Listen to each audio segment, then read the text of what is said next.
बिस्मिल्लाहिर्रहमानिर्रहीम। अस्सलाम वालेकुम नाजरीन, मैं हूं मोहम्मद अदील और आप लोग देख रहे हैं मेरा फेसबुक और यूट्यूब चैनल। तो नाजरीन, आज बरोज़ जुम्मा पाकिस्तान की सियासत के अंदर एक नया मोड़ आया है, क्योंकि आज पाकिस्तान की वफाकी गवर्नमेंट ने जो कौमी सलामती कमेटी का एक इजलास बुलाया गया था, उस इजलास की जो अंदरूनी कहानी सामने आई है वो आप लोगों के सामने रखूँगा। और साथ ही साथ जो है वो एक नया करैक्टर सामने आ गया है जी, मेजर जनरल अरसलान का। तो उस हवाले से भी आप लोगों को मैं इस व्लॉग में बताऊंगा, और साथ ही साथ जनरल फैज़ हमीद की गिरफ़्तारी के हवाले से भी आप लोगों के साथ मैं कुछ राज शेयर करूंगा कि ये मसला क्या है। सबसे पहले स्टार्ट करते हैं जी कि जो कौमी सलामती कमेटी का आज का इजलास हुआ है, उसका एजेंडा वाहिद एजेंडा तो यही बताया जा रहा था कि मुल्क के अंदर बढ़ती हुई जो दहशतगर्दी है उसको किस तरह से कंट्रोल किया जा सके, और उसके साथ साथ पाकिस्तान की जो माशी सूरत हाल है, गिरती हुई मैशियत को किस तरह सहारा दिया जाए। ये दो ऐसे मामलात थे जिनके ऊपर कौमी सलामती कमेटी का जो इजलास बुलाया गया था। लेकिन इस इजलास के अंदर एक नया जो नई जो खिचड़ी पकी है वो ये है कि मेन इजलास तो इन दो एजेंडों के ऊपर था, लेकिन जो आज से 2 दिन कबल जो टेक्नोक्रेट गवर्नमेंट का एक शोशा छोड़ा गया था, ये एक शोशा नहीं था बल्कि ये हकीकत है। क्योंकि टेक्नोक्रेट गवर्नमेंट की जब से बातचीत चली है या अफवाहें ज़ेर गर्दिश आई हैं, तो सिर्फ पाकिस्तान तहरीक इंसाफ ने इसकी मुखालफत की है, जबकि PDM की 13 जमातों ने किसी एक ने भी, ख़ास तौर के ऊपर मुस्लिम लीग नून ने इसकी खुलकर ना हमायत की है, ना इसकी मुखालफत में बोले हैं। लेकिन जो ज़राए से ख़बरें मौसूल हो रही हैं वो यही हैं कि मुस्लिम लीग नून ने जो नई टेक्नोक्रेट की गवर्नमेंट बनने जा रही है इसकी हमायत कर दी है, और उनको ये कहा है कि कोई ऐसा दरमियानी रास्ता निकालें जिसकी वजह से लोगों में ये तासर जाए कि एक चलती हुई जमहूरी हुकूमत को घर भेज दिया गया है और नया टेक्नोक्रेट सेटअप जो है उसको मुल्क के अंदर नाफज कर दिया गया है, यानी कि ये खुद एक सियासी शहीद बनने की पोजीशन में चले जाएंगे। इनका ये दावा है कि मुल्क तो इस वक्त माशी संगीन तरीन माशी बहरान का शिकार है, तो इस वक्त तक 8 महीनों के अंदर अंदर किसी किस्म का ये कोई जो है तब्दीली नहीं ला सके। इस वजह से इससे बेहतर है कि इमरान खान का हुकूमत में आ जाएं। इमरान खान से बेहतर है कि 2 साल के लिए टेक्नोक्रेट गवर्नमेंट के जो आइन के अंदर जो है वो कोई अमेंडमेंट की जाए, कोई दरमियानी रास्ता बनाया जाए, क्योंकि पाकिस्तान में कोई भी चीज़ इम्पॉसिबल नहीं है। जो भी चीज़ पाकिस्तान में इम्पॉसिबल होती है, आइन में कोई ना कोई दरमियानी रास्ता निकाल कर उसको पॉसिबल बना दिया जाता है। तो यही एक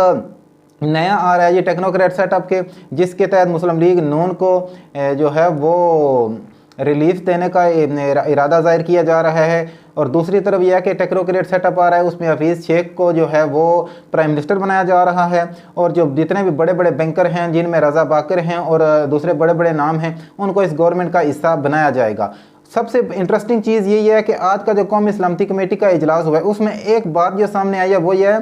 कि इमरान खान के दौरे हुकूमत के अंदर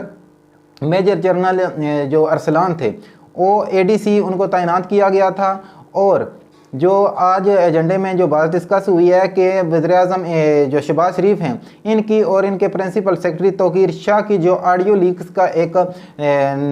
स्कैंडल सामने आया था, तो आज के कौमी सलामती कमेटी के इजलास में उस ऑडियो लीक्स का जो मरकज़ी मुलज़म ठहराया गया है वो मेजर जनरल अरसलान को ठहराया गया है। और साथ ही साथ ये भी उन्होंने कहा है कि मेजर जनरल अरसलान जो है वो एक रिटायर्ड जनरल जो उस वक्त बहावलपुर में तैनात है, यानी वो फैज़ हमीद का कह रहे हैं कि उनकी इमाम के ऊपर ये सारी की सारी ऑडियो लीक्स करवाई जा रही थी।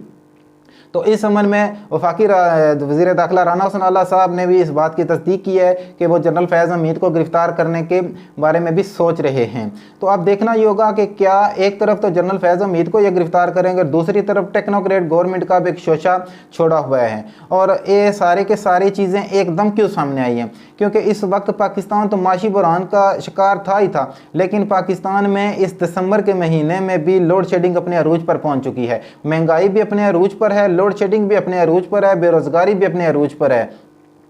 और इस सब के तनाज़ुर में पाकिस्तान तहरीक इंसाफ ने कल से मुल्क गिर एक एहतजाज का प्रोग्राम बनाया है और उस एहतजाज को 3 हफ्ते के बाद इमरान खान खुद ज्वाइन करेंगे। उन्होंने कहा है कि अपने अपने हल्के के जितने भी MNAs हैं उनको कहा है कि वो अपने हल्के के अंदर एहतजाज को रिकॉर्ड करवाएं। अब से देखना ये होगा कि एक तरफ जब PTI एहतजाजी तहरीक की तारीफ दोबारा आ रही है तो ये एक नया शोशा छोड़ा जा रहा है एक टेक्नोक्रेट गवर्नमेंट का, और दूसरा जो है वो फैज़ हमीद के बारे में और इमरान खान के बारे में कि जितनी ऑडियो लीक्स हो रही थी उनके पीछे फैज़ हमीद थे। वो तो चलो मान लें फैज़ हमीद थे, लेकिन इमरान खान की जो ऑडियोज़ लीक हो रही हैं, कभी बुशरा बीबी के साथ जुल्फी बुखारी की ऑडियोज़ आ जाती हैं, कभी इमरान खान की ऑडियोज़ आ जाती हैं, तो इनके पीछे कौन सा बंदा मुलव्वस है? वो तो आपने नाम बता दिया है, क्या इनके पीछे भी वही बंदा मुलव्वस है या इनके पीछे भी कोई और है? इसकी भी तहकीकात होनी चाहिए। जहाँ तक बात है टेक्नोक्रेट गवर्नमेंट की, तो आज आप रात के प्रोग्राम देख लें, उन्होंने अहमद मीर ने भी ये दावा किया है जी कि दिसंबर के अंदर जो है वो नवंबर या अक्टूबर के अंदर जनरल बाजवा जो है वो मुल्क में मार्शल लॉ लगाने जा रहे थे, जिसकी मुखालफत जो है वो मुस्लिम लीग नून की जानिब से की गई है। हालांकि जनरल बाजवा तो रिटायर्ड हो चुके हैं, अगर ये ऐसी चीज़ें थी तो उनको पहले सामने लाना चाहिए था। और दूसरी तरफ ये कह रहे हैं जी कि जावेद चौधरी साहब ने कहा है जी कि जनरल बाजवा के साथ उनकी 6 से 7 घंटे तक तवील मुलाकातें हुई, उन्होंने उनकी तारीफ में बड़े कसीदे शीदे भी पढ़े हैं। लेकिन आज की जो ताज़ा तरीन न्यूज़ है वो कौमी सलामती कमेटी के इजलास के बाद जो सबसे बड़ी न्यूज़ आ रही है वो ये है कि जनरल बाजवा साहब इस वक्त जो है वो शदीद ज़हनी तनाव का शिकार थे कुछ दिनों से, और इस वक्त आर्मी इंस्टीट्यूट ऑफ कार्डियोलॉजी में AFIC में ज़ेर इलाज हैं और वो वहाँ पर एडमिट भी हैं। इससे पहले भी उनके दिल के जो है वो 2 से 3 स्टंट पड़े हुए हैं और वो आर्ज़ाए कल्ब में काफ़ी अरसे से मुब्तला हैं। तो एक तरफ तो दोनों के दोनों रिटायर्ड जर्नल इस वक्त कौमी सलामती कमेटी का जो इजलास है इसमें ज़रा गर्दिश आए हुए थे, और दूसरी तरफ जो था कि मुस्लिम लीग नून को जो है वो एक सियासी शहीद का दर्जा देने के लिए ये सारा का सारा ड्रामा रचाया गया है कि किस तरह मुस्लिम लीग नून को इस वक्त, क्योंकि वो इलेक्शन के काबिल नहीं है PDM की जमातें, तो 2 साल या 2.5 साल के लिए टेक्नोक्रेट का जो सेटअप लाया जाए वो मुल्क के अंदर थोड़ा सा मैशत को संभाला दे, क्योंकि पाकिस्तानी अवाम जो है वो ये लोग समझते हैं कि उनकी जो सोच है, जो समझ है, वो एक महदूद मुद्दत के लिए होती है और उसके बाद ये फौरी तौर के ऊपर भूल जाते हैं। इस वजह से 2 साल इनको